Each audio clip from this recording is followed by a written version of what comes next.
Pada akhirnya kita akan membahas kasus lengkap penjualan aset tetap yang sifatnya upstream dan downstream. Jadi ada penjualnya adalah induk atau penjualnya adalah anak. Nah, dikatakan PAM membeli 90% saham sejak PAM memperoleh kepemilikannya pada Sun, kedua perusahaan tersebut melakukan transaksi terkait aset tetap. Yang pertama, perhatikan tanggalnya ya, tanggal 1 Juli 2016, PAM menjual tanah pada Sun. Jadi ini adalah transaksi downstream sales. Memang tidak ada berapa kos tanah lalu harga jualnya, akan tetapi berdasarkan informasi adanya gain atau loss, kita sudah bisa mengira-ngira jurnal eliminasi dan penyesuaian apa yang bisa dibuat untuk menyiapkan laporan keuangan konsolidasi. Jadi untuk kasus yang pertama ada gain dari transaksi downstream sales. Lalu dikatakan Sun menjual tanah ini pada pihak luar pada tahun 2018. Tapi 2018 ia menjual dengan rugi sebesar 1.000. Lalu pada tanggal 2 Januari Sun menjual peralatan. Usianya masih sisa 5 tahun. Lalu ada gain. Lagi-lagi sama, tidak ada cost atau sisa nilai buku atau harga jualnya. Akan tetapi dari transaksi upstream sales ini diketahui adanya gain. Lalu dikatakan bahwa peralatan ini masih digunakan oleh PAM, jadi penjualnya kan Sun, berarti yang beli PAM. Masih dipakai sampai dengan akhir 2018. Lalu yang ketiga, dikatakan pada tanggal 5 Januari, PAM menjual building pada Sun. Ini transaksi downstream sales dengan keuntungan sebesar 32.000. Jadi dari contoh ini tidak ada yang rugi. Oke, tidak masalah ya. Jadi dari sini kita juga melihat bahwa building masih punya sisa manfaat 8 tahun dan masih dimiliki sampai dengan akhir 2018. Nah, kasus lengkap ini bisa Anda baca di buku BIMS, dan untuk kertas kerja yang perlu disiapkan, Anda bisa melihat pada eksibit 6.4 yang akan saya dampingi dengan Excel. Nah, pertama kali yang harus dilakukan, mungkin sebaiknya Anda membuat visualisasi sebagai berikut. Dengan visualisasi ini diharapkan kita bisa tahu transaksi 3 aset tetap ini terjadi pada kapan saja. Jadi ini dimulai dari tahun 2016, pada tanggal 1 Januari PAM membeli 90% saham Sun.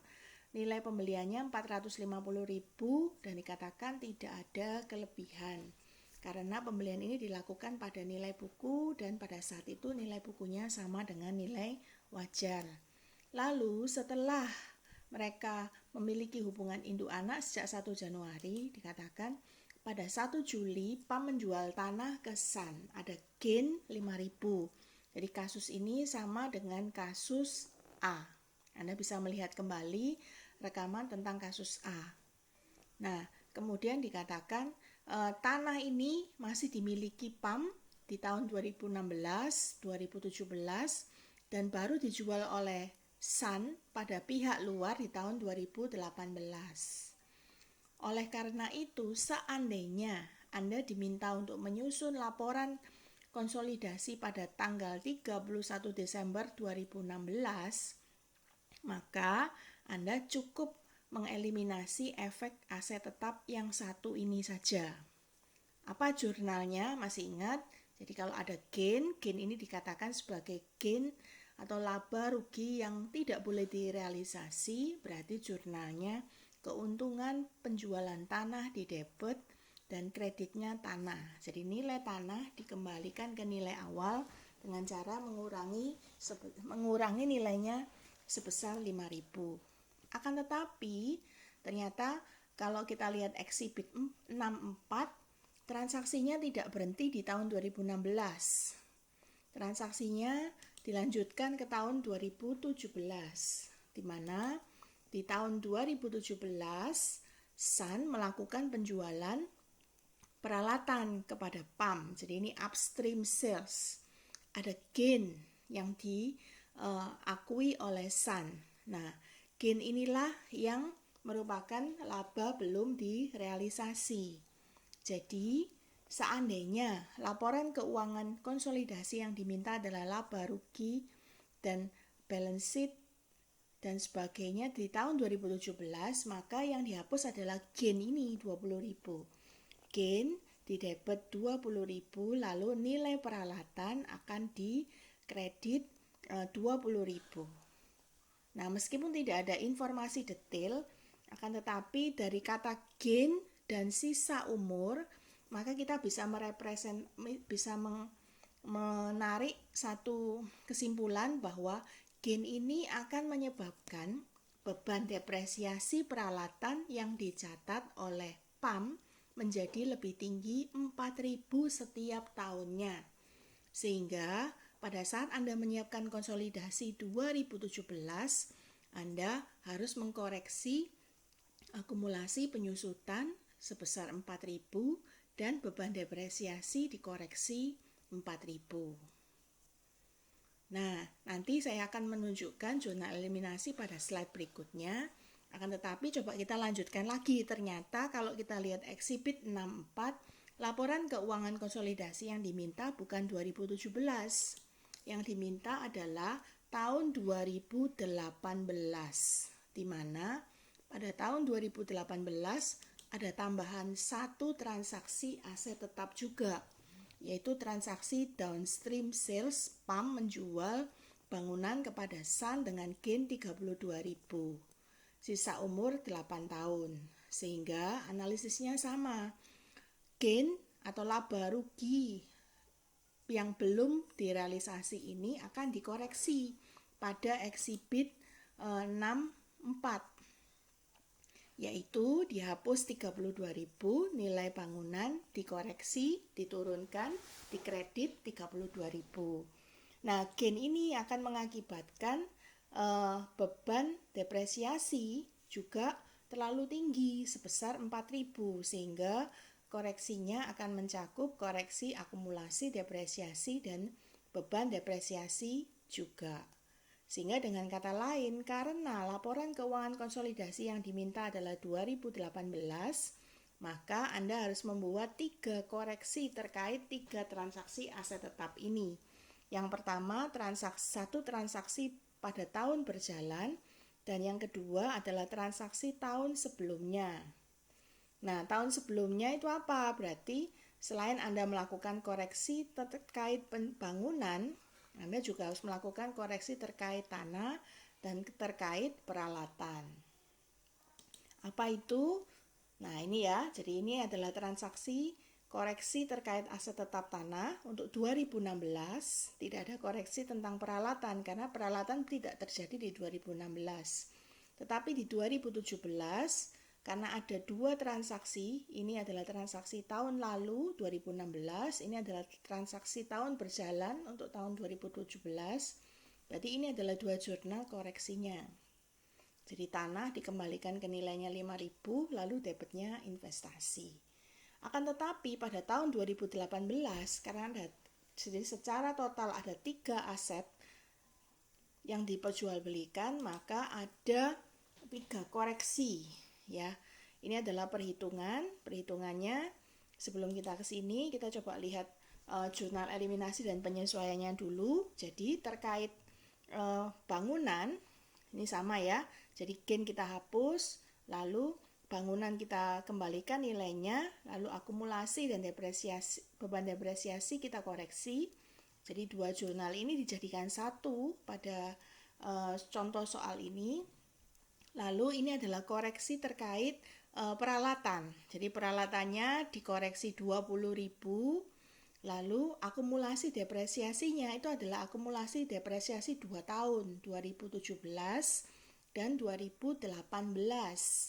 Lalu ini adalah koreksi beban depresiasi 2018 yang terlalu tinggi, 4.000. Nah, dari 3 jurnal ini, 1 akumulasi, 2 depresiasi, dan 3 equipment, maka selisihnya adalah selisih sebesar 16.000. Nah, Selisih ini kita akan masukkan ke dua akun, yaitu investasi dan NCI, karena transaksinya termasuk transaksi upstream sales.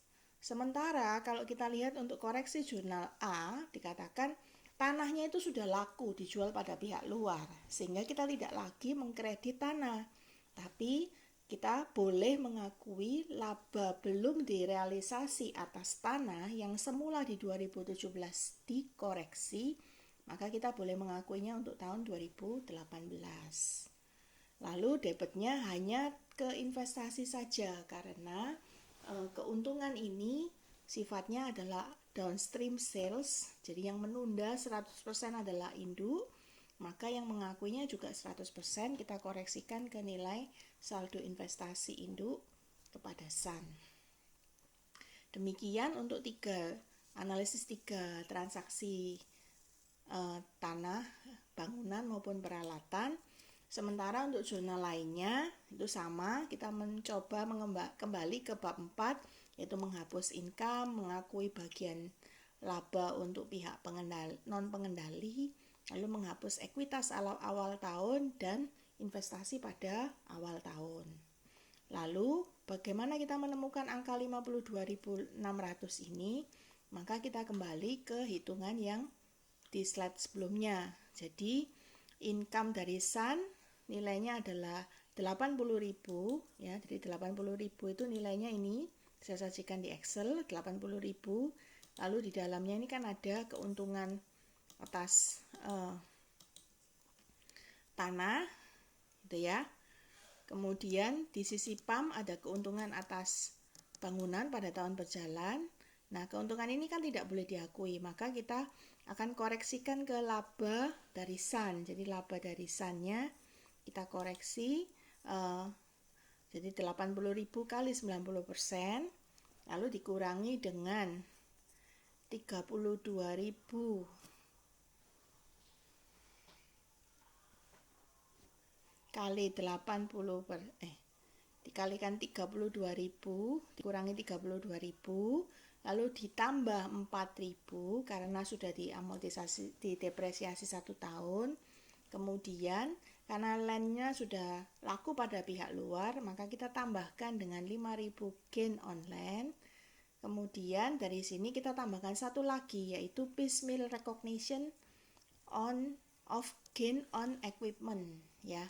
Jadi karena kita sudah satu tahun lagi melakukan amortisasi dari beban depresiasi peralatan, maka ada koreksi atas laba sebesar 4.000, lalu kita kalikan 90% karena sifatnya upstream sales. Nah, sehingga dari sini kita dapatkan laba belum direalisasi sebesar laba investasi sebesar 52.600. Lalu bagaimana menemukan beban bagian untuk NCI? Bagian untuk NCI bisa kita dapatkan dari 10% kali 80.000 ditambah dengan 10% kali 4.000 saja. Demikian penjelasan yang bisa saya berikan terkait dengan contoh. Nanti saya akan berikan latihan lebih lanjut. Dan pada akhirnya Anda bisa melihat bahwa banyak variasi terkait aset tetap ini. Aset tetap bisa dibeli dari perusahaan yang sebelumnya memperlakukan sebagai persediaan. Ini adalah contoh antara POP dengan SAN, dan Anda bisa membacanya lebih lanjut pada buku BIMS bagian akhir. Dan ini adalah koreksi terkait terkait tahun penjualan. Demikian